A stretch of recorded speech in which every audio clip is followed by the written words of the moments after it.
이제 두 분이 질문을 주셨는데, 사실은 뭐, 연관된 같은 질문이라고 생각이 됩니다.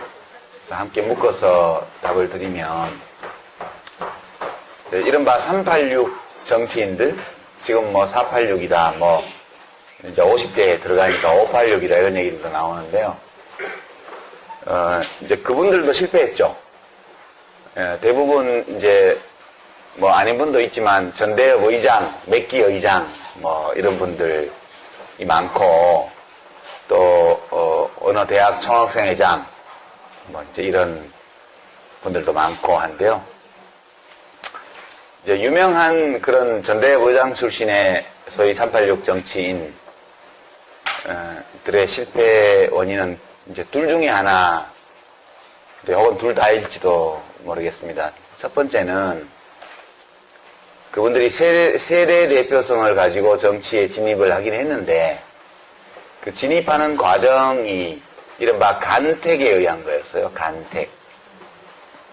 자기가 세력을 만들어서 정치로 진입한 게 아니고 자기들이 그 당시 주로 김대중 야당 총재였던 또는 뭐 대통령이셨던 김대중 총재에 의해서 간택되어서 주로 이제 2000년에 그분들이 정치에 많이 진입을 했죠. 좀 더 빠른 분들은 좀 더 빨리 96년도에 한 경우도 있지만 대부분 2000년 총선, 16대 총선 때 대거 원내로 진입을 하게 됩니다.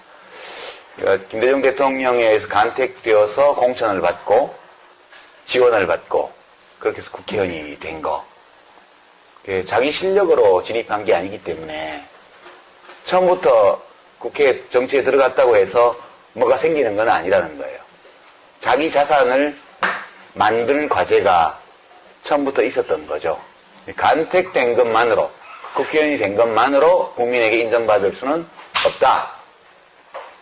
그게 첫 번째 그분들이 처했던 어려움이고, 그걸 끝내 극복 못했다, 저는 그렇게 생각해요. 두 번째는 그거를 극복하기 위해서는 둘 중에 하나를 해야 돼요. 하나는 이제 뭐 하여튼 그걸 극복하려면 자기 브랜드, 국민들에게 인정받는 자기만의 어떤 것을 만들어야 돼요. 만들어야 되는데 이제 김대중 대통령 경우에는 오랜 민주화 투쟁의 역사 속에서 맺어진 대중과의 관계가 있었죠. 그리고 노무현 대통령의 경우에는 우리 정치를 멍들게 만들었던 지역구도에 대항해서 계속해서 투쟁하고 자기를 헌신했던 이제 그런 것들이 뭐 그것만은 아니지만 그거 있었죠. 그리고 이제 두 분 다 특징이 김대중 대통령은 굉장히 지적인 인물이었어요.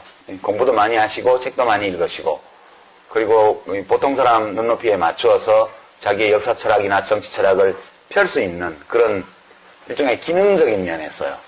단순히 역사적 정통성, 정당성, 리더십 그런 것뿐만 아니라 정치를 꾸려나가는 그런 정치인으로서의 능력과 관련해서 철학이 있고 이론이 있고 자기 비전이 있는 사람이라는 인정을 또한 상당수의 국민들에게 받은 분이죠. 그건 좀 기능적인 측면이에요. 앞부분이 이 역사적인 또는 철학적인 측면이라면 386 정치인들이 이걸 하기 위해서는 그런 자기의 정치적 자산을 독립적으로 획득하기 위해서는 아주 그 굵은 아젠다, 그러니까 우리 정치를 발전시키고 국가를 발전시키고 국민들의 삶을 개선하는데 정말 괜찮겠다 싶은 자기 철학과 비전 이런 걸 국민들에게 각인시키고 인정받는 과정을 하든가, 그건 의제를 가지고 하는 거죠. 꾸준히 특별한 의제를 가지고 그게 뭐 복지가 되었던 노동이 되었던 뭐 무슨 평화가 되었던 어떤 걸 가지고 저 사람은 딴 건 몰라도 정치 생활 내내 우리 현대, 우리 역사, 우리 국가의 진로와 관련해서 중대한 아젠다, 의제를 가지고 지속적으로 해왔다. 그렇게 해서 인정을 받든가. 그게 뭔지는 잘 모르겠지만 일을 되게 잘해. 기능적으로 국가 운영과 관련해서 유능한 사람이야. 그래서 지금까지는 좀 큰 그림은 안 보이지만 저런 사람이 뭘 하면, 일을 맡겨보면 발전해 나갈 거야. 라는 어떤 인정. 이걸 받았어야 돼요. 그걸 받았어야 자기 자산을 가지고 있는 정치 지도자로 성장할 수 있는데 둘 중 어느 것도 못한 것 같아요. 그러니까 큰 의제를 가지고 하지 못했기 때문에 계속 386 정치인, 뭐 전대현 몇 개 의장, 이게 꼬리표처럼 따라다니잖아요. 그게 떨어져야 되는 거거든요. 그 꼬리표를 못 댄 거죠, 끝까지. 그래서, 그래서 실패한 거라고 저는 봐요. 아직 젊으니까 앞으로 더 해볼 수 있겠지만, 저는 일단 실패한 것으로 봅니다. 그리고 왜 자기들끼리 못 뭉치느냐. 그렇지만 자기들끼리 엄청 뭉쳐 다녔죠. 그러나 어떤 의제와 비전을 중심으로 뭉친 게 아니라 과거 연고를 중심으로 친서관계를 가지고 뭉쳤기 때문에 그거는 구정치인들이 친서관계로 뭉치던 거하고 질적으로 하등의 차이가 없는 거죠. 그렇게 되면서 뭐 어떤 사람은 낙선해서 사라지고 어떤 사람은 뭐 무슨 재판에 왔다 갔다 불려다니기도 하고 무죄 판결을 받기도 하고 유죄 판결을 받기도 하고 어쨌든 그렇게 돼버린 거라고 봐요. 저희 실패도 그와 맞물려 있는데요. 저는 이제 밖에서 세력을 규합해서 정치로 진입을 한 케이스죠. 저희 정치적 자산이 많지는 않았지만 처음부터 좀 가지고 정치에 진입을 했고요. 그리고 이제 정당개혁, 정치혁신이라는 의제를 계속 가지고 했죠. 그래서 뭐 그것 때문에 이제 분열의 화신이다, 뭐 정당 브레이크다 이런 부정적인 평가를 많이 받았지만 저 사람이 우리 국가가 이제 우리들의 삶이 시민들의 삶이 더 훌륭해지려면 국가가 훌륭해야 된다. 국가가 훌륭하다고 해서 모든 시민의 삶이 훌륭한 건 아니지만 국가가 훌륭해야 훌륭한 시민들이 훌륭한 삶을 살 수 있는 거니까 국가가 훌륭하다는 것은 그 국가가 사람들 사이에 정의를 수립하는 국가라는 뜻이에요. 그리고 정의를 수립하기 위해서 모든 시민들의 요구에 대해서 소망에 대해서 한쪽으로 치우침이 없이 공평하게 시민들의 목소리에 귀를 기울이고 그들의 소망을 실현해주기 위해서 노력하는 국가가 훌륭한 국가죠. 국가를 그렇게 운영하려면 국가 운영을 맡은 사람들이 훌륭해야 돼요. 근데 국가 운영을 맡는 사람은 어디서 만들어지냐면 정당에서 만들어지니까 훌륭한 사람들이 국정을 맡아서 훌륭하게 국가를 운영하도록 하기 위해서는 정치의 주체인, 민주주의 정치의 주체인 정당이 훌륭해야 된다. 근데 우리는 정당이 훌륭하지 않아요. 저는 이제 이런 논리적 연세를 가지고 정당을 훌륭하게 만드는 것이 당장 편은 안 날지 모르지만 국가를 훌륭하게 만들고 시민들이 훌륭한 삶을 살 수 있도록 만들어주는 조건이다. 그렇게 믿고 정말 우리 헌법이 규정한 민주주의를 내부에서 잘 실천하는 정당을 만들어 보려고 10년간 여러 정당의 적을 가지면서 노력을 했었습니다. 근데 성공은 못했죠. 이제 저의 문제는 제가 제기한 문제가 옳아야 돼요, 일단. 제가 성공을 하려면. 그게 우선 옳아야 돼요. 누가 인정하든 말든. 생각해보면 옳은 것 같아요. 아무리 생각해도 그게 옳은 것 같아요. 두 번째, 이제 옳을 뿐만 아니라 사람들이 그게 옳다라고 인정을 해야 돼요. 많은 국민들이. 그게 정말 필요하고 중요하고 옳은 일이라는 거. 어느 정도의 국민들은 그거를 옳다고 인정하기도 하는 것 같아요. 아주 압도적인 숫자는 아니지만. 그 다음에 이제 그 조건이 하나 더 있는데요. 그것이 옳은 입장이고, 내가 그것을 옳다는 것을 인정한다. 그게 필요하다. 근데 그 일을 하는 사람으로서 당신이 적합해. 그렇게 인정을 받아야 돼요. 제가 성공하려면. 근데 저는 옳다고 생각하지만 옳지 않을 수도 있죠. 이게 다른 게 더 중요할 수도 있습니다. 두 번째, 옳다고 하더라도 사람들이 충분히 그걸 인정 안 했을 수도 있어요. 충분한 숫자가. 세 번째는 옳고 인정을 받았다 하더라도 제가 인정을 못 받았을 수 있죠. 어느 것이든 세 가지 모두를 인정받아야 모두가 성립이 돼야 제가 정치적으로 원래 추구한 목표를 가지고 현실 속에서 성공할 수 있었는데 어느 대목에선가 그게 안 된 것 같아요. 그리고 가장 결정적인 거는 그게 옳고 내가 옳다는 것도 알고 있지만 너 말고 딴 사람이 해. 이거 아닌가 싶은 생각도 많이 들었죠. 그렇다면 내가 아니라고 하는데 자꾸 내가 할 수 있다고 주장하는 것도 예의가 아니잖아요. 그것이 짧은 기간도 아니고 10년의 긴 세월 동안 그 어젠다를 가지고 정치를 했는데 인정을 못 받았다면 그걸 받아들이는 것이 옳겠다. 그러니까 제가 문제를 해결하는 사람으로서 인정을 못 받은 거예요. 문제를 제기하는 사람으로서는 너 같은 놈도 필요해. 그런 인정은 받아들지 몰라도 너가 문제를 해결은 못할 것 같아. 그렇게 되니까 잘 안 된 거죠. 저는 그렇게 받아들입니다. 그리고 그게 하다가 실패했다고 해서 그게 꼭 나쁜 건 아니잖아요. 어려운 건데 해봤는데 그게 아무리 옳다 하더라도 내가 그걸 할 실력이 있어야 되는데 실력이 미달이면 뜻은 좋으나 영향이 못 미치니까 그러면 더 영향이 미치는 분이 해주겠지. 그렇게 생각하고 저는 이제 마감하고 뒤로 물러나는 것이 옳지 않을까? 네, 그런 생각을 했습니다. 실패한다는 것은 부끄러운 일이 아니라고 저는 생각해요. 실패할 수도 있죠. 예. 그리고 실패했을 때는 또 인정하고 툭툭 털고 또 제가 그걸 위해서 이 세상에 온 사람은 아니니까 살다 보니까 그게 매우 중요한 것 같고 한번 인생을 걸고 해볼 만한 가치가 있는 일인 것 같아서 했는데 그건 이루어졌을 때 의미가 있는 거잖아요.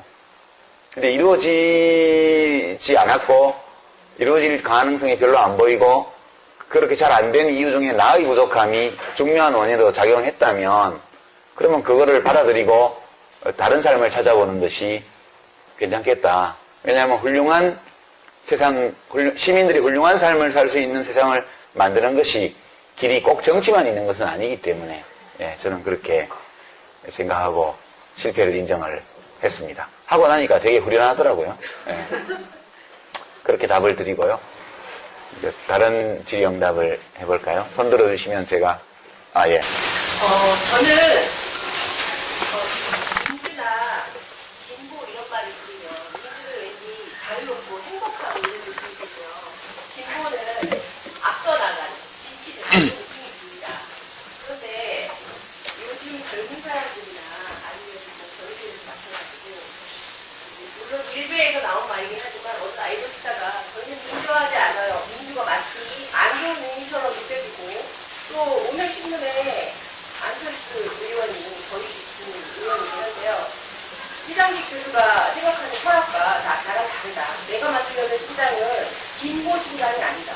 그러면 후퇴하는 정치들이 그런 우수들 신당을 만들려는 건지 진보가 마치 나쁜 일을 저지르고 분란을 일으키는 것처럼 그렇게 사람들이 이미지를 각인하고 있는 것 같아요.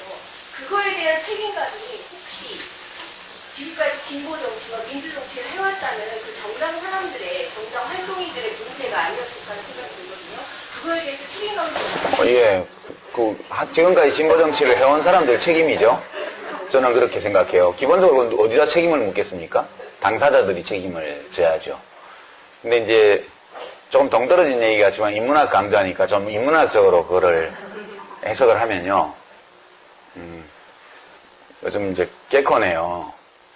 네 가지가 굉장히 인기 코너인데 거기 갑자기 그 인기 없는 남자가 안 보이고 이제 벗겨진 남자가 나와서 막 하잖아요. 사람들은 왜 벗겨진 남자를 싫어하는가 뭐 이렇게 하는데 그 얘기를 해보죠. 대머리라는 말이 있어요. 난 대머리가 싫어 그렇게 누군가 얘기를 한다고 치죠. 난 대머리도 좋아 또는 뭐 그렇게 말한다고 치죠. 머리카락이 어떤 상태가 대머리예요? 완전 없으면 대머리 맞죠? 우리 보통 머리카락은 10만 개 정도 된다고 그래요. 보통 사람들의 10만 개. 머리카락이 한 올도 없으면 대머리인가요? 맞죠? 대머리 맞아요. 그건 뭐 이겨낼 여지가 없어요. 머리카락이 한 개 있으면. 그래도 대머리라 그럴 거예요.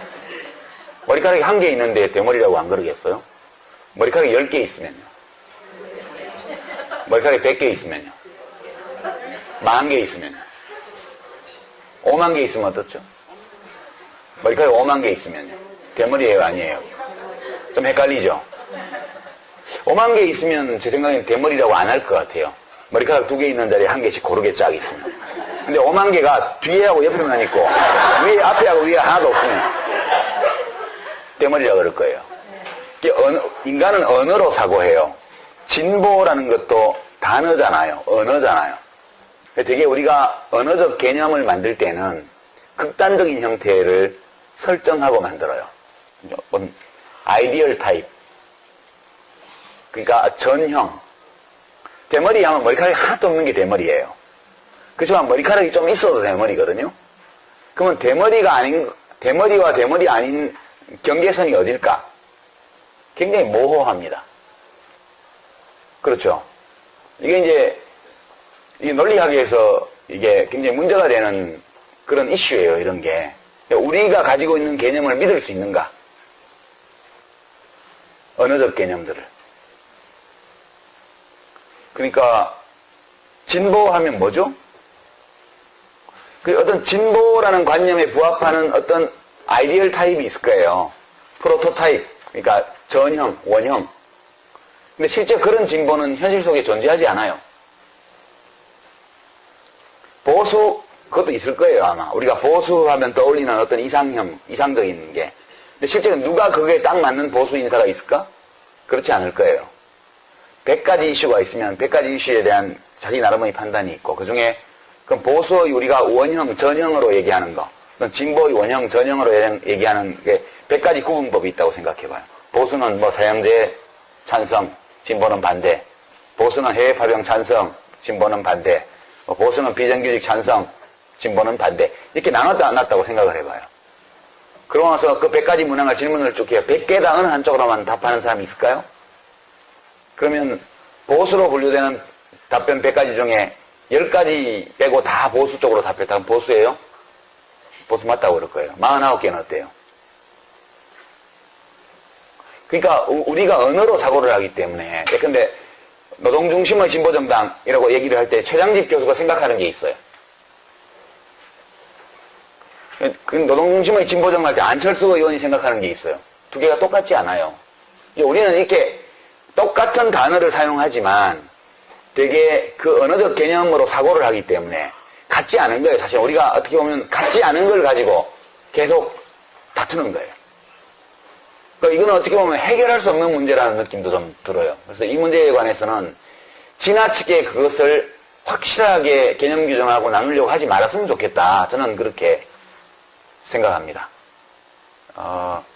되게 이제 진보 쪽에 속한 분들일수록 되게 똑똑하잖아요. 왜 그러냐 하면 보수는 하던 대로 하는 게 보수예요. 그러니까 물리학의 관성의 법칙이요. 머무르고 있는 것은, 멈추어 있는 것은 계속 멈추어 있으려 하고, 어느 방향으로 움직이는 것은 계속 그 방향으로 움직이려고 한다. 이게 관성의 법칙이잖아요. 보수주의라는 것은 그냥 관성의 법칙을 따르는 거예요. 하던 대로 하는 거예요. 이거는 생물학적으로는 어떤 의미가 있냐 하면 진화적으로 오랫동안 축적된 행위양식대로 행동하는 걸 말하는 거예요.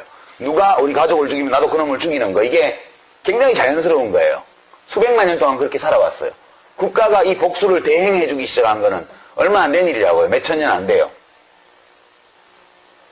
그러니까 수십만 년의 진화 과정 속에서 누가 나를 죽이면 나도 그놈을 죽이는 게 우리들의 행동 양식이었는데 진화적으로 익숙한 행동 양식이에요.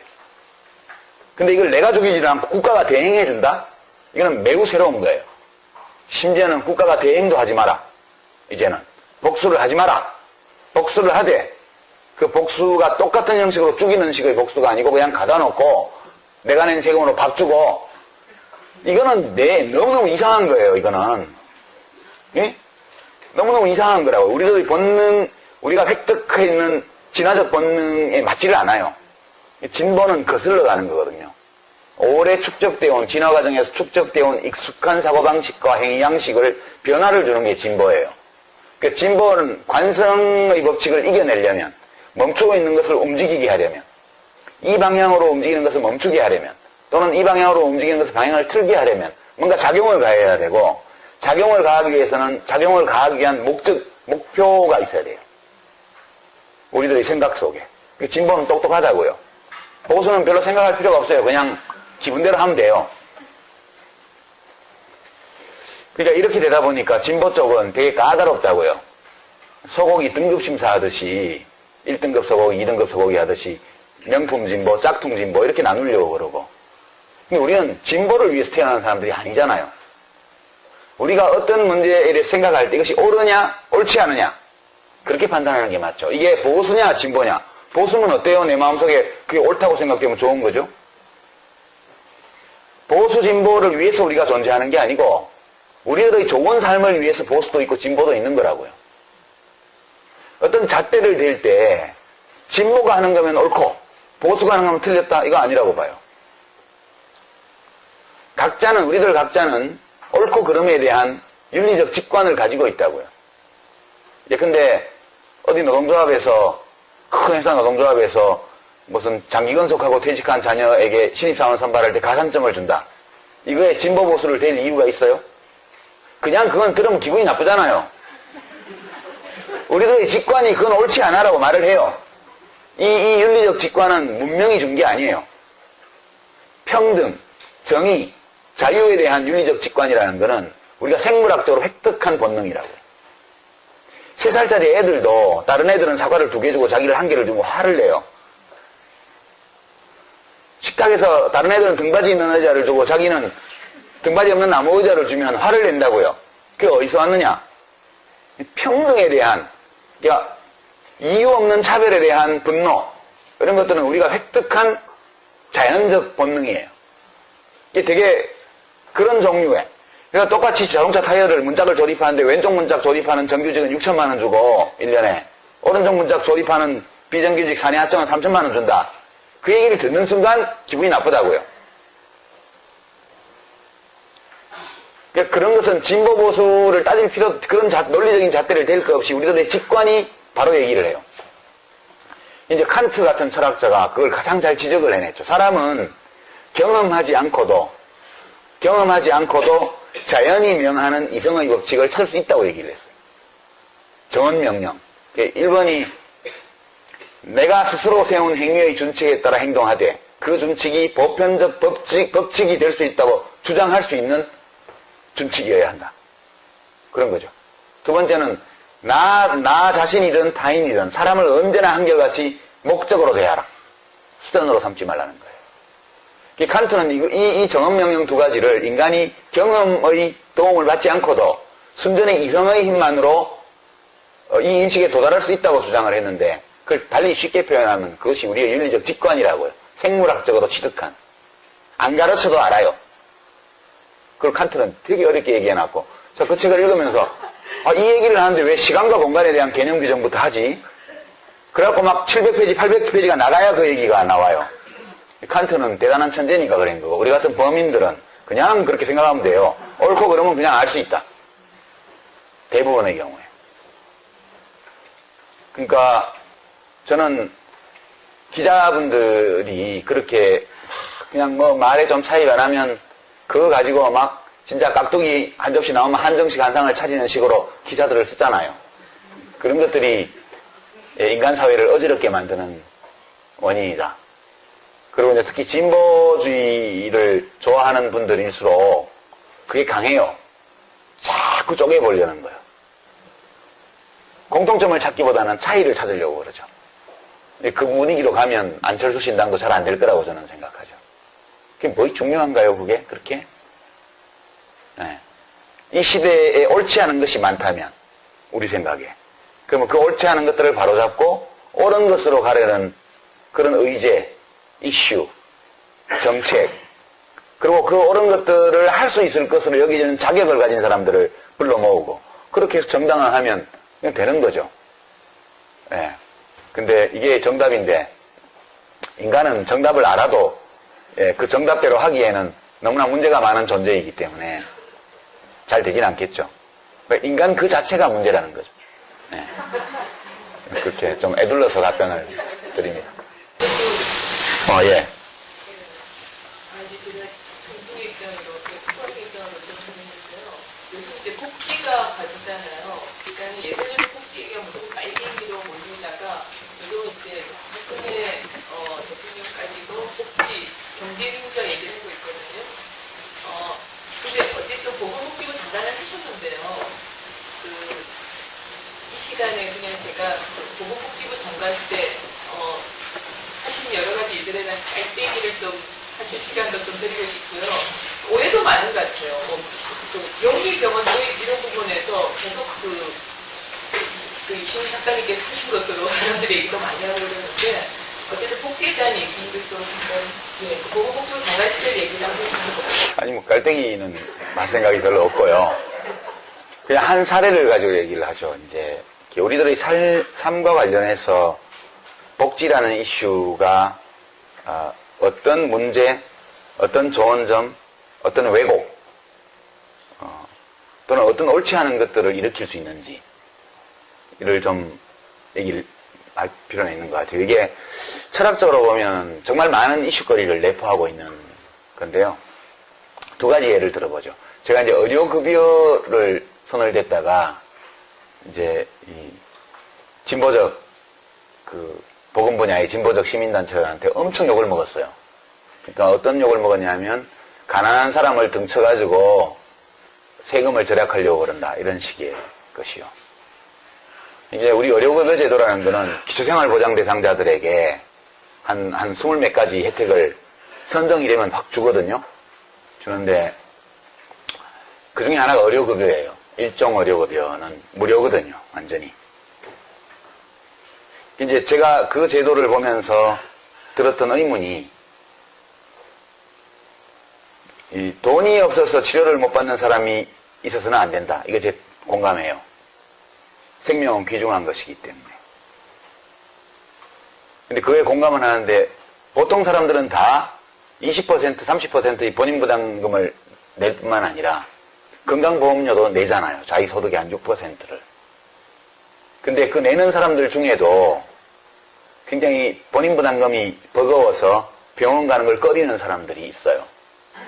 또는 병원에 안 가야 된다고 생각을 하고 몹시 건강을 챙기는 건강한 생활 습관을 가지려고 노력하는 사람들이 있어요. 근데 그 사람들은 뭐지? 그 사람들은 돈이 없어 가난한 사람이라도 치료를 받아야 돼요. 병이 걸리면. 근데 단지 가난해서 의료급여 수급권자로 지정됐다는 이유만으로 그 사람이 모든 의료기관을 무제한으로 무료로 이용하는 것이 정당한가? 그러니까 모든 의료기관에 무제한으로 1년 내내 의료 서비스를 보험급여 서비스에 한해서 비급여는 말고요. 무제한적으로 받을 수 있도록 허락하는 것이 그것이 가난해서 치료를 못 받아서 죽는 사람이 있었으면 안 된다는 우리 모두가 공감할 수 있는 명제를 실천하는 합리적인 방법인가에 대한 의문이 있었어요. 왜냐하면 제가 전주에 평화동이라고 거기 가난한 분들이 많이 사는 동네가 있는데 그 현장 방문을 했을 때 70대 할머니가 기침이 나서 저한테 이제 고맙다고 얘기를 하면서 국가가 이렇게 도와주는데 너무 고맙다. 자기 언니가 예전에 돌아가셨는데 이런 거를 국가에서 한 번도 못 받아보고 정말 아플 때 병원도 못 가고 너무 눈물이 난다 그 얘기를 하셨어요. 근데 그 할머니의 약상자에 기침이 나서 병원에 간 6군데의 병원 약이 있더라고요. 그래서 5군데나 병원을 갔는데 안 나와서 누가 어느 병원이 그걸 잘 본다 그래서 거기 갔는데 거기 약을 먹으니까 좋아져서 그 약을 먹고 있다. 그럼 나머지 5군데 병원 약은 어떻게 됐죠? 그 약상자 안에 있는 거예요. 다 버리는 거예요. 그래서 제가 고민을 했죠. 이게 맞나? 그래서 이제 돈이 없어서 적절한 치료를 못 받는 사람이 있으면 안 된다는 우리 모두가 공감할 수 있는 이 대명제를 충족하면서도 여기서 쓸데없이 쓰이는 돈을 아껴서 그 돈을 가지고 좀 더 국민 건강을 증진하는 또는 혜택을 보지 못하고 있는 다른 사람을 위해 쓸 방법은 없을까? 그 고민을 했죠. 그래서 제가 추석 연휴에 닷새 동안 집에 앉아가지고 그 보고서를 썼습니다. 국민보고서. 그래서 온라인에 공개를 하고 그리고 의료급여제에 손을 냈어요. 어떻게 됐냐 하면 만성질환이 있어서 많은 진료를 받아야 되는 경우에 본인이 특정한 병원을 지정만 하면 선택만 하면 지금까지처럼 그 병원에서 무제한적으로 무료로 진료를 받게 하겠다. 다만 그 병원의 의사가 주치의가 말하자면 선택한 의사가 오케이 큰 병원에 가세요라고 이렇게 해줄 때에만 다른 병원에 갈 수 있게 그렇게 했습니다. 그리고 이제 그 중대한 질병이 없어서 병원에 가도 그만 안 가도 그만 이런 분들은 보니까 의료급여 수급자들의 평균 진료비에서 계산해 보니까 10%씩 돈을 내게 하면 자기 부담을 하게 하면 평균에서 무슨 6천 얼마인가 정도면 평균적으로 된대요. 그래서 이제 그 평균적인 자기 부담 액수보다 좀 더 높은 선에서 건강생활 유지비인가 그런 거를 지급을 하기 시작했어요. 그래서 그걸 가상계좌를 만들어서 돈을 다 넣어주고 그 돈이 남으면 자기가 가지도록. 병원을 들어간 사람은 그 돈을 자기가 한 달에 뭐 7,000원, 뭐 8,000원 이렇게 해서 1년에 한 돈 10만 원 되는 걸 자기가 가지도록. 근데 병원에 한 번도 안 간 사람은. 근데 본인 부담금을 내고 가면 아무 병원이나 갈 수 있게. 그래서 뭐 병원에 한 번 가면 1,000원, 약국에 한 번 가면 500원인가 뭐 그렇게 해줬어요. 그래서 왜 그러냐면 연간 예산 증가율이 20%가 넘었습니다. 그러니까 그게 그때 3조 얼마짜리였는데 1년에 6천, 7천억씩 계속 예산이 증가되기 때문에 다른 사업을 할 수가 없는 거예요. 그것 때문에. 그래서 증가율을 단단히로 내리자. 10% 미만으로. 그래서 실제로 해보니까 6개월 후에 바로 3%, 4% 선으로 증가율이 떨어졌어요. 거기서 이제 구조조정이 된 예산이 연간 9천억 정도 됐습니다. 그래서 그 돈 가지고 이제 뭐 많이 했죠, 이것저것. 그 돈 가지고 임산부, 필수검사 이런 것도 하고, 5세 이하 아동들 입원 진료 무료화하는 것도 하고, 이것저것 많이 했어요. 엄청난 항의를 받았죠, 제가. 시민단체 분들이 오셔가지고, 나쁜 사람이라고 그랬어요, 저보고. 그래서, 좋다, 당신은, 귀하들은 그 보건 분야에서만 시민단체를 하니까 아픈 사람만 눈에 보일 거다. 나는 아픈 사람뿐만 아니라 자식 없는 노인들이나 부모 없는 애들이나 다 눈에 다 들어온다. 내 눈에는 전부 내 새끼들인데 우리 정책 고객들인데 이 돈을 이렇게 내가 7천억 8천억을 절약해 해서 재벌들 갖다 줬냐 의사들 갖다 줬냐. 당신들은 욕하려면 욕해라. 나는 내 마음대로 하겠다. 결국 그렇게 이제 간담회가 끝났고요. 험악했죠, 분위기가. 그때가 저희 복지부 직원들이 1년 반 동안 제가 언성을 높이는 걸 본 유일한 사례였습니다. 그때가. 하다가 안 돼서 마음대로 해라. 당신들은 나가서 성명을 내든 뭐를 하든 난 내 마음대로 하겠다. 그래서 결국 제가 최악의 보건복지부 장관 상이라는 걸 200개 단체에서 200여 개 시민단체가 합동으로 준 상을 제가 받았어요. 철학적으로 다툴 여지가 많은 이슈였어요, 그게. 두 번째 사례는 이제 장애인, 중증장애인 활동 보조인 제도에 관한 거였는데요. 이제 그 제도를 제가 도입을 했죠. 그때 이제 16개 시도에 이제 시청청사, 도청청사 앞에서 이제 장애인 차별철폐연대 분들이 돌아가면서 농성을 할 때예요. 서울시청 앞에 와 계신 걸 제가 봤거든요. 국무회의 갔다 오다가. 저분들 저기서 뭐 하냐 이렇게 물어봤더니 지금 그 활동 보조인 제도 도입해달라고, 이동권, 사회에 참여할 권리 달라고 농성을 한대요. 야, 저거 한번 가봐야 되지 않나? 이랬더니, 우리 비서관이, 한번 가보셔야죠. 이러더라고. 그래서, 가보긴 가봐야 되는데, 빈손으로 가? 뭘 가지고 가야 될 거 아니야. 빈손으로 가서 그럼 뭐라고 그러냐고 가가지고, 그랬더니, 우리 과장 하나가, 고참과장 하나가, 장관님, 방법이 있습니다. 이러는 거예요. 그 방법이 있으면 빨리 가져와봐요. 이랬더니, 한 일주일 후에 가지고 온 거예요. 그게 장애인 활동 보조인 제도였습니다. 중증장애인 활동 보조인 제도. 그래서, 이거 얼마 들어? 이렇게 물었더니, 하기 나름인데요. 세게 하면 몇 조 원 들고요. 좀 약하게 하면 한 1,000억 원 정도면 시작할 수 있습니다. 이러더라고. 근데 돈이 1,000억 원이 그게 장난이 아닌 게, 그게, 돈은 내가 만들 테니까, 어쨌든 기획안이나 가지고 와봐. 이렇게 해서 도입한 게 중증장애인 활동 보조인 제도예요. 근데 그 제도가 하루에 8시간을 기본으로 쓰게 하고요. 왜냐하면 취지가 사회 속으로 통합돼 들어가려면 혼자서 보행을 못하는 분들은 누가 도와줘야 된다. 그래서 출근도 하고 퇴근도 하고 할 거 아니냐. 엄마들도 장애아동, 중증장애아동 키우는 엄마들도 그 도우미가 있어야 장애인 학교 보낼 때 보내고 자기도 어디 가서 커피라도 한 잔 먹든가, 무슨 집안 청소라도 하든가, 라디오로 듣든가 할 거 아니에요. 그래서 이제 그 제도를 8시간으로 기본으로 하고, 특별하게 사유가 인정되는 경우 16시간까지 가능하도록 하고, 단가를 시간당 7,000원 그때 해줬습니다. 2006년도에. 엄청 세게 해줬죠. 최저임금 2배 이상으로 그때 해줬거든요. 왜 그렇게 했냐면, 되게 대학생들이 그 아르바이트를 많이 하기 때문에, 아동들 경우에도 그렇고, 어르신들 경우에도 그렇고, 좀 수준이 높은 청년들이 그걸 해주는 게 멘티, 멘토 관계를 형성하는데 좋다. 그러려면 단가를 세게 해야 된다. 그래서 거의 8,000원에 육박하는 액수로 단가를 해줬고요. 예산을 거기 맞춰서 편성을 해주고, 그리고 본인 부담을 10%를 시켰습니다. 왜냐하면 공짜로 하면 그냥 쓰게 되니까, 그러면 온갖 일에 다 쓰게 될 거다. 그러지 말고 차분차분히 필요한 사람만 쓰도록 하고, 그 대신 본인 부담금을 할 돈이 있어야 되는데, 중증장애인들은 소득이 없는 경우가 많기 때문에 그때 5만 얼마 하던 중증장애인 생활보조수당을 15만 원인가로 인상을 해줬어요. 그 돈 가지고 쓰시라고. 그렇게 맞춰가지고 그걸 한 거거든요. 근데 이제 저희 아파트 단지 옆에 동네 공원에 한 달 동안 천막을 치고 그분들이 농성을 했어요. 저희 집 베란다 큰 유리창도 깨지고. 아침에 제 출근 시간에 밀고 들어와가지고 경비 아저씨들이 이거 하고 있으면 저는 6시 넘으면 일찍 출근해버리고 저희 아들은 그 밑으로 학교 다니고 그렇게 했는데요. 그분들이 농성한 이유가 이거였어요. 시간 제한 없애라. 24시간 쓸 수 있게 해달라. 본인 부담 없애라. 그리고 등급 없애라. 왜냐면 그게 1등급, 2등급, 장애 등급 1, 2급에만, 중증장애인만 해준 거니까요. 그래서 싸움이 시작이 됐는데 한 달 동안 농성을 했고, 저희 과장한테 아무 약속도 해주지 말라고 그랬습니다. 제가 거기 가서. 근데 공무원들은 장관 집 옆에서 그걸 하고 있으니까 경찰차 와 있고 맨날, 그래서 제가 경찰 다 철수시켰죠. 경찰 오지 마라. 저분들 뭐 그렇게 하는 사람들 아니다.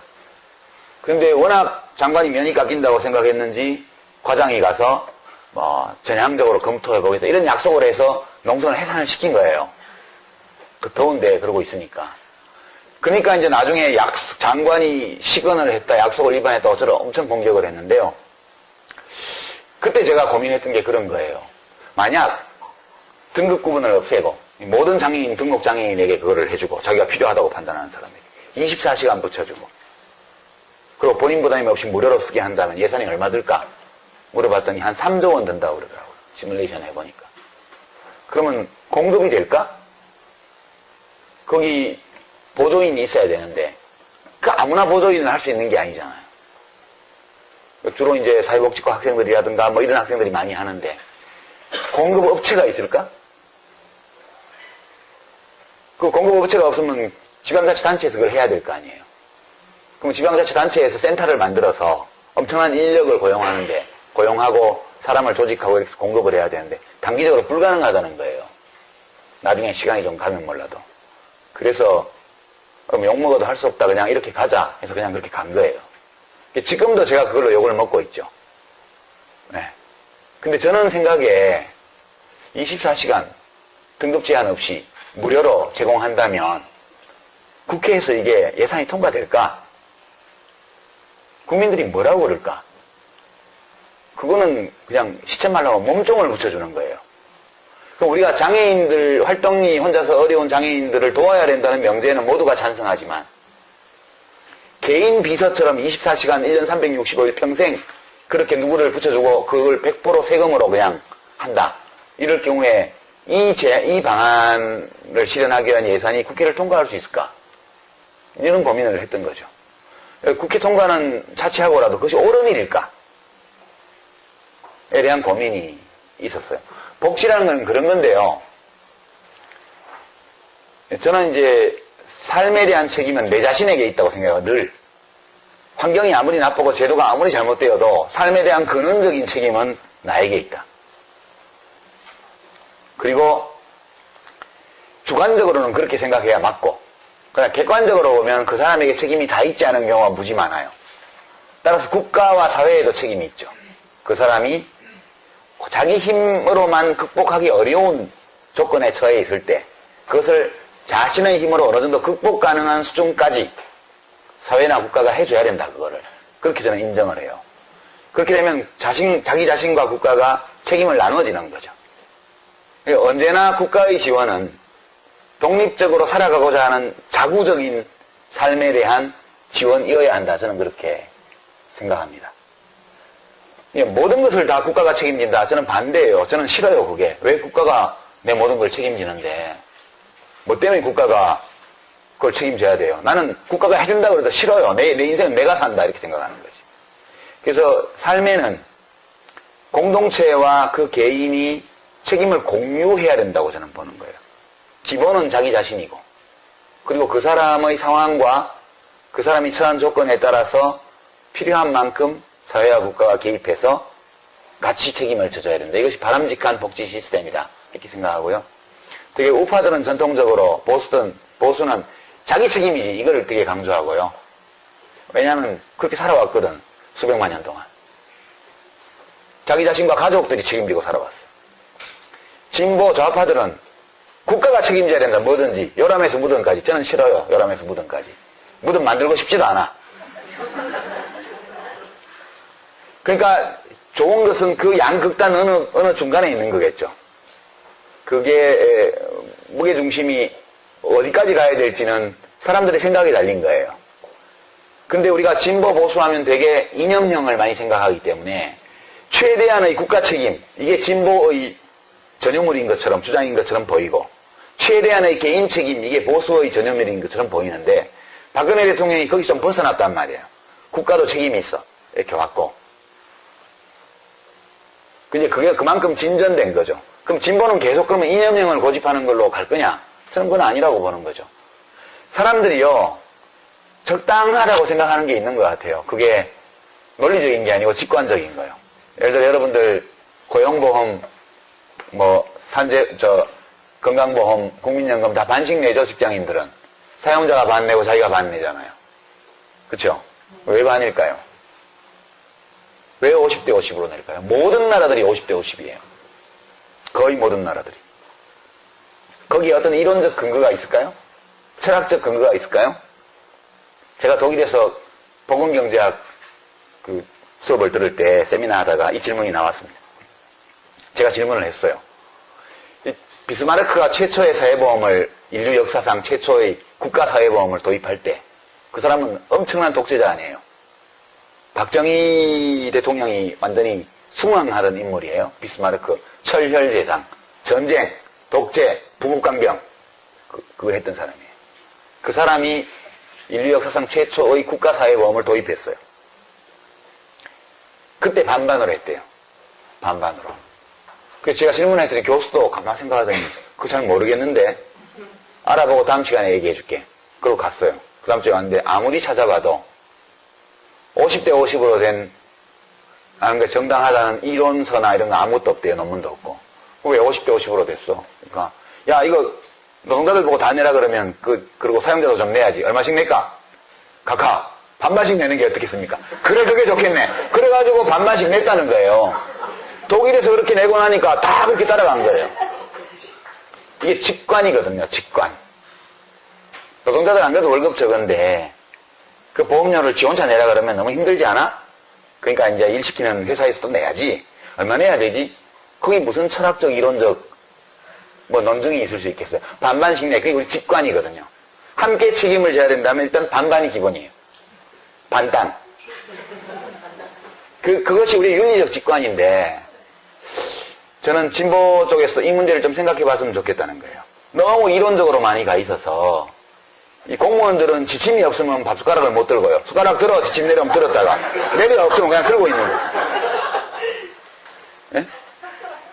진보는 이론이 없으면 숟가락을 못 내려요. 또 일단 들었다면 계속 들고 가는 거예요. 우리 마음을 들여다보면 자연스러운 감정이 있어요.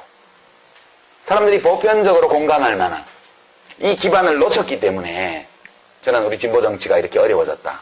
그런 면이 무지하게 많다. 그렇게 저는 생각을 합니다. 이야기가 엇길로 많이 갔는데요. 예. 깔때기는 아니고 복지는 그런 문제가 있어요. 그러니까 인간이 가지고 있는 변하지 않는 생물학적 특성, 그 점을 고려해야 된다고 봐요. 저는 다인주의 좌파거든요. 그런 점에서. 그러니까 이제 최재성 교수가 흔히 드는 사례인데요. 갈매기가 일부일처제 동물이에요. 갈매기가. 우리가 인천이나 이런 데 배 타고 가면 새우깡 먹으려고 막 오잖아요. 걔들이 봄 되면 통영 밑에 있는 홍도나 독도나 이런 데 가서 알을 낳는다고요. 근데 살 때는 쫙 나가서 막 살다가 짝짓기철이 되면 작년에 부부가 다시 만나요. 와가지고. 어떤 놈은 자기 짝이 안 오면 지금 산란기가 다 지나가는데도 계속 기다려요. 기다리다가 늦게 딴 놈하고 짝을 맺어가지고 늦게 알을 낳는 놈도 있고요. 그 다음에 이제 둘이 알을 까고 이제 새끼를 부화시켜서 먹이를 갖다 먹일 때도 교대로 해요. 정확하게. 반씩. 알도 반씩 품고. 알 품고 있는 놈은 못 먹으니까 지가 가서 먹고 물고 와서 배우자한테 줘야 되고. 새끼가 깨면 하나는 새끼를 지키고 다른 하나는 먹이를 구하러 나가야 돼요. 그렇게 평등한 일부일체를 하는 새입니다. 근데 만약에요. 갈매기 세상에 공공보육제도가 도입됐다고 가정합니다. 부모가 새끼를 내버리고 가면 누군가가 키워준다. 그러면 다 새끼를 버리고 할 거라는 거예요. 대부분 다. 그게 생물학적 특성이거든요. 안 변하는. 그렇게 생존해 왔기 때문에. 그리고 뭐 더 여담이지만 그 갈매기들이 이혼도 한대요. 갈매기들이 한 3분의 1점 이혼한대요. 새 짝을 만든대요. 그 다음에. 근데 어떤 갈매기들이 이혼하나 이렇게 봤더니 그 알품고 새끼 먹일 때 임무교대 하잖아요. 반씩. 그때 임무교대 시간이 오래 걸리는 커플들이 헤어진대요. 그 알품고 있으면 가만히 있으면 교대해야 될 시간인데 교대 안 해주면 막 꽉꽉꽉꽉꽉꽉 끓이면서 다닌다는 거예요. 옆에. 그럼 마지못해 또 이놈이 일어나가지고 이제 또 나가면 진 또 알품고 있으면 편하잖아요. 나가면 천적도 만날 수 있고 고달픈데. 그래서 임무교대가 원활하게 이루어지는 커플은 다음 해에 또 만나고, 임무교대가 시끄럽고 오래 걸리는 커플은 깨질 확률이 엄청 높다는 거예요. 그것도 생물학적 특성이거든요. 그게 성선택이에요. 성선택. 여러분들 같으면 누가 교대 시간 됐는데 남편이 알만 품고 앉아갖고 안 나가고 있으면 그 남편 또 살겠어요? 깔끔하게 오면 얼른 시간, 12시간 됐나 안 됐나 안 보고 그냥 대충 마누라 믿고 마누라 왔구나 그럼 내가 얼른 나가야지. 이런 남편이 좋은 남편 아니에요. 그러니까 인간은 아주 고등동물이고 지성적인 존재이지만 그 프로이트가 말한 이드, 우리 뇌 구조에서 보면은 이 변연계와 뇌간, 그러니까 뇌의 1층과 지하실에는 그런 욕망, 충동, 이기심 이런 것들이 지배하는 공간이 있단 말이에요. 이것이 변하기에는 역사의 시간이 너무 짧아서 안 변해요. 복지정책을 할 때에도 그 점을 염두에 둬야 된다고 저는 보는 거예요. 그러니까 의료급여를 무제한적으로 풀어놓으면 사람들이 그 나쁜 게 아니에요. 그 사람 입장에서 보게 되면 병원을 계속 다니는 게 합리적이에요. 무제하게. 그 사람이 특별히 나빠서 그런 게 아니고. 예, 그런 제가 다윈주의 좌파로서 가지고 있는 생각의 특성이 제가 장관을 할 때 그 정책들에 반영이 됐어요. 약간 불신하는 거죠, 사람을 어떻게 보면. 그 어떤 공무원은 저보고 장관님은 사람을 약간 불신하는 것 같아요. 그렇게 얘기를 하더라고요. 불신해. 사람을 신뢰한다는 것은 그냥 사람들이 다 훌륭하게 행동할 것이다. 이렇게 믿는 것이 사람을 신뢰하는 게 아니야. 사람을 신뢰한다는 것은 조건이 잘 만들어지면 훌륭한 행동을 할 수 있는 존재다. 이렇게 믿는 것이 사람을 신뢰하는 것이지 무작정 사람을 신뢰하지는 않아 나는. 그렇게 얘기를 하곤 했습니다. 인문학 시간이니까요. 인문학적으로 깔때기를 드렸습니다. 그럴 때는 또 인정하고 툭툭 털고 또 제가 그걸 위해서 이 세상에 온 사람은 아니니까 살다 보니까 그게 매우 중요한 것 같고 한번 인생을 걸고 해볼 만한 가치가 있는 일인 것 같다 해서 했는데 그건 이루어졌을 때 의미가 있는 거잖아요. 근데 이루어지지 않았고 이루어질 가능성이 별로 안 보이고 그렇게 잘 안 된 이유 중에 나의 부족함이 중요한 원인으로 작용했다면 그러면 그거를 받아들이고 다른 삶을 찾아보는 것이 괜찮겠다. 왜냐하면 훌륭한 세상, 시민들이 훌륭한 삶을 살 수 있는 세상을 만드는 것이 길이 꼭 정치만 있는 것은 아니기 때문에 저는 그렇게 생각하고 실패를 인정을 했습니다. 하고 나니까 되게 후련하더라고요. 그렇게 답을 드리고요. 이제 다른 질의응답을 해볼까요? 손 들어주시면 제가 예. 저는 민주나 진보 이런 말이 들리면 민주는 왠지 자유롭고 행복하고 이런 느낌이 들고요. 진보는 앞서 나가는 진취는 그런 느낌이 듭니다. 그런데 요즘 젊은 사람들이나 아니면 저희들도 마찬가지고 물론 일베에서 나온 말이긴 하지만 어느 아이돌 스타가 저희는 민주화하지 않아요. 민주가 마치 안 좋은 의미처럼 느껴지고 또 오늘 신문에 안철수 의원이 저희 집 의원이긴 한데요. 시장직 교수가 생각하는 철학과 나랑 다르다. 내가 맡으려는 신당은 진보 신당이 아니다. 그런 후퇴하는 정치들이 그런 우습게 신당을 만들려는 건지 진보가 마치 나쁜 일을 저지르고 분란을 일으키는 것처럼 그렇게 사람들이 이미지를 지금까지 진보 정치와 민주 정치를 해왔다는 그 정당 사람들의, 정당 활동인들의 문제가 아니었을까 하는 생각이 들거든요. 그거에 대해서 책임감을 좀. 예, 지금까지 진보 정치를 해온 사람들 책임이죠.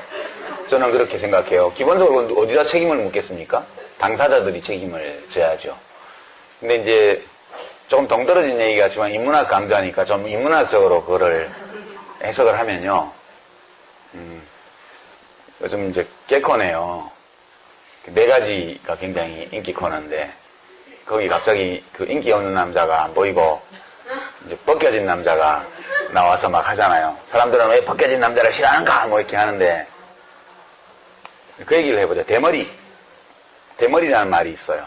난 대머리가 싫어 그렇게 누군가 얘기를 한다고 치죠. 난 대머리도 좋아 그럼 뭐 그렇게 말한다고 치죠. 머리카락이 어떤 상태가 대머리예요? 완전 없으면 대머리 맞죠? 우리 보통 머리카락은 10만 개 정도 된다고 그래요. 보통 사람들의 10만 개. 머리카락이 한 올도 없으면 대머리인가요? 맞죠? 대머리 맞아요. 그건 뭐 이겨낼 여지가 없어요. 머리카락이 한 개 있으면. 그래도 대머리라 그럴 거예요. 머리카락이 한 개 있는데 대머리라고 안 그러겠어요? 머리카락이 10개 있으면요. 머리카락이 100개 있으면요. 10,000개 있으면요. 5만 개 있으면 어떻죠? 머리카락이 5만 개 있으면요. 대머리예요, 아니에요? 좀 헷갈리죠? 5만 개 있으면 제 생각엔 대머리라고 안 할 것 같아요. 이제 두 분이 질문을 주셨는데 사실은 뭐 연관된 같은 질문이라고 생각이 됩니다. 함께 묶어서 답을 드리면 이른바 386 정치인들 지금 뭐 486이다 뭐 이제 50대에 들어가니까 586이다 이런 얘기도 나오는데요. 이제 그분들도 실패했죠. 대부분 이제 뭐 아닌 분도 있지만 전대협 의장, 맥기 의장 뭐 이런 분들이 많고 또 어느 대학 총학생회장 뭐 이제 이런 분들도 많고 한데요. 이제 유명한 그런 전대협 의장 출신의 소위 386 정치인 들의 실패 원인은 이제 둘 중에 하나, 혹은 둘 다일지도 모르겠습니다. 첫 번째는 그분들이 세대 대표성을 가지고 정치에 진입을 하긴 했는데 그 진입하는 과정이 이른바 간택에 의한 거였어요. 간택. 자기가 세력을 만들어서 정치로 진입한 게 아니고 자기들이 그 당시 주로 김대중 야당 총재였던 또는 뭐 대통령이셨던 김대중 총재에 의해서 간택되어서 주로 이제 2000년에 그분들이 정치에 많이 진입을 했죠. 좀 더 빠른 분들은 좀 더 빨리 96년도에 한 경우도 있지만 대부분 2000년 총선 16대 총선 때 대거 원내로 진입을 하게 됩니다. 그러니까 김대중 대통령에 의해서 간택되어서 공천을 받고 지원을 받고 그렇게 해서 국회의원이 된 거. 자기 실력으로 진입한 게 아니기 때문에 처음부터 국회 정치에 들어갔다고 해서 뭐가 생기는 건 아니라는 거예요. 자기 자산을 만들 과제가 처음부터 있었던 거죠. 간택된 것만으로, 국회의원이 된 것만으로 국민에게 인정받을 수는 없다. 그게 첫 번째 그분들이 처했던 어려움이고 그걸 끝내 극복 못했다 저는 그렇게 생각해요. 두 번째는 그거를 극복하기 위해서는 둘 중에 하나를 해야 돼요. 하나는 이제 뭐 하여튼 그걸 극복하려면 자기 브랜드, 국민들에게 인정받는 자기만의 어떤 것을 만들어야 돼요. 만들어야 되는데 이제 김대중 대통령 경우에는 오랜 민주화 투쟁의 역사 속에서 맺어진 대중과의 관계가 있었죠. 그리고 노무현 대통령의 경우에는 우리 정치를 멍들게 만들었던 지역구도에 대항해서 계속해서 투쟁하고 자기를 헌신했던 이제 그런 것들이 뭐 그것만은 아니지만 그거 있었죠. 그리고 이제 두 분 다 특징이 김대중 대통령은 굉장히 지적인 인물이었어요. 공부도 많이 하시고 책도 많이 읽으시고 그리고 보통 사람 눈높이에 맞추어서 자기의 역사 철학이나 정치 철학을 펼 수 있는 그런 일종의 기능적인 면에서요. 단순히 역사적 정통성, 정당성, 리더십 그런 것뿐만 아니라 정치를 꾸려나가는 공평하게 시민들의 목소리에 귀를 기울이고 그들의 소망을 실현해주기 위해서 노력하는 국가가 훌륭한 국가죠. 국가를 그렇게 운영하려면 국가 운영을 맡은 사람들이 훌륭해야 돼요.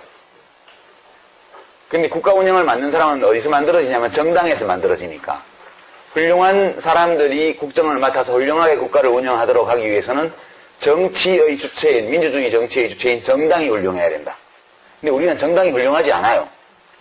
저는 이제 이런 논리적 연세를 가지고 정당을 훌륭하게 만드는 것이 당장 편은 안 날지 모르지만 국가를 훌륭하게 만들고 시민들이 훌륭한 삶을 살 수 있도록 만들어주는 조건이다.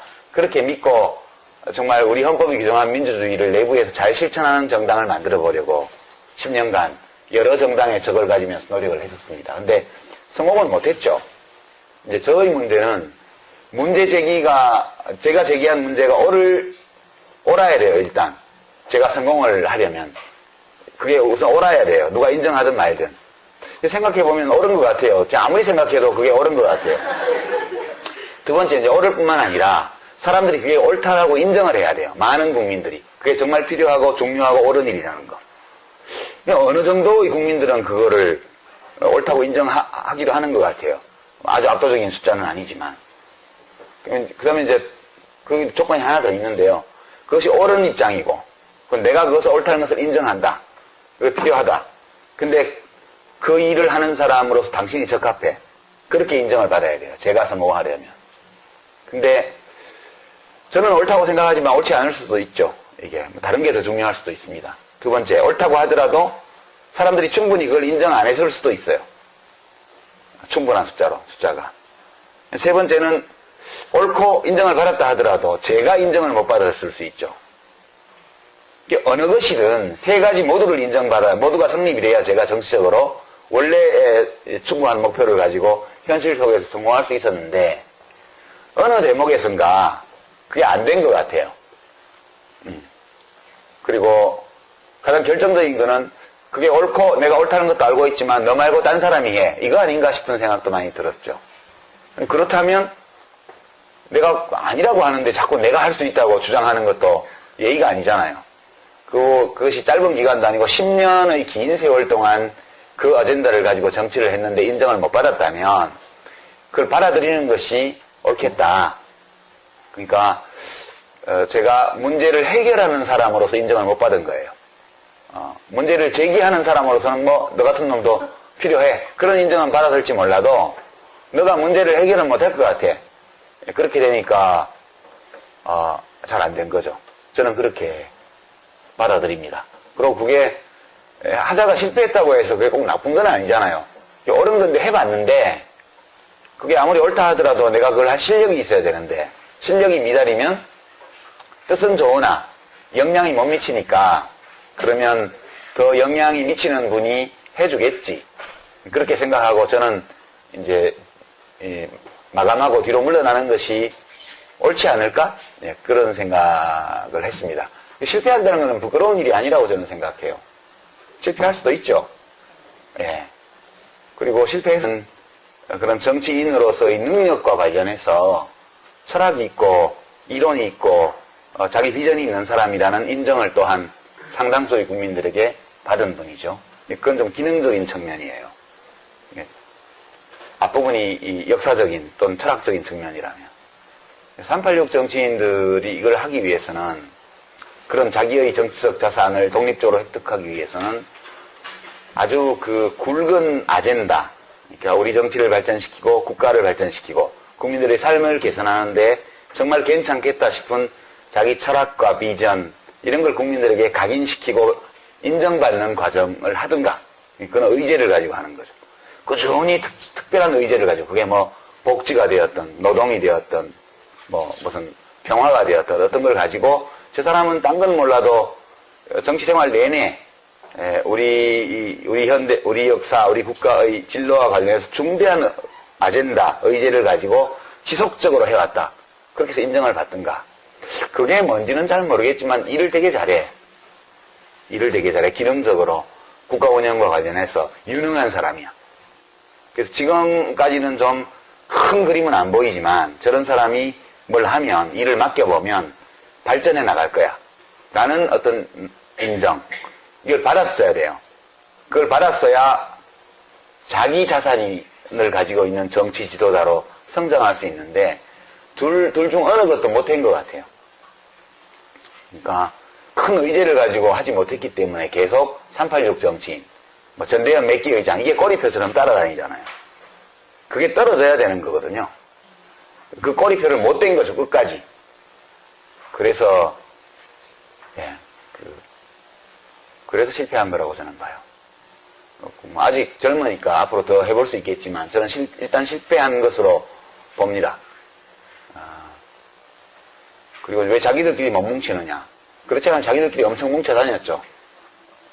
그러나 어떤 의제와 비전을 중심으로 뭉친 게 아니라 과거 연고를 중심으로 친서관계를 가지고 뭉쳤기 때문에 그거는 구정치인들이 친서관계로 뭉치던 거하고 질적으로 하등의 차이가 없는 거죠. 그렇게 되면서 뭐 어떤 사람은 낙선해서 사라지고 어떤 사람은 뭐 무슨 재판에 왔다 갔다 불려다니기도 하고 무죄 판결을 받기도 하고 유죄 판결을 받기도 하고 어쨌든 그렇게 돼버린 거라고 봐요. 저희 실패도 그와 맞물려 있는데요. 저는 이제 밖에서 세력을 규합해서 정치로 진입을 한 케이스죠. 저희 정치적 자산이 많지는 않았지만 처음부터 좀 가지고 정치에 진입을 했고요. 그리고 이제 정당개혁, 정치혁신이라는 의제를 계속 가지고 했죠. 그래서 뭐 그것 때문에 이제 분열의 화신이다, 뭐 정당 브레이크다 이런 부정적인 평가를 많이 받았지만 저 사람이 우리 국가가 이제 우리들의 삶이, 시민들의 삶이 더 훌륭해지려면 국가가 훌륭해야 된다. 국가가 훌륭하다고 해서 모든 시민의 삶이 훌륭한 건 아니지만 국가가 훌륭해야 훌륭한 시민들이 훌륭한 삶을 살 수 있는 거니까 국가가 훌륭하다는 것은 그 국가가 사람들 사이에 정의를 수립하는 국가라는 뜻이에요. 그리고 정의를 수립하기 위해서 모든 시민들의 요구에 대해서, 소망에 대해서 한쪽으로 치우침이 없이 머리카락 2개 있는 자리에 1개씩 고르게 쫙 있습니다. 근데 5만 개가 뒤에하고 옆에만 있고 위에, 앞에하고 위에 하나도 없으면 떼머리라 그럴 거예요. 인간은 언어로 사고해요. 진보라는 것도 단어잖아요. 언어잖아요.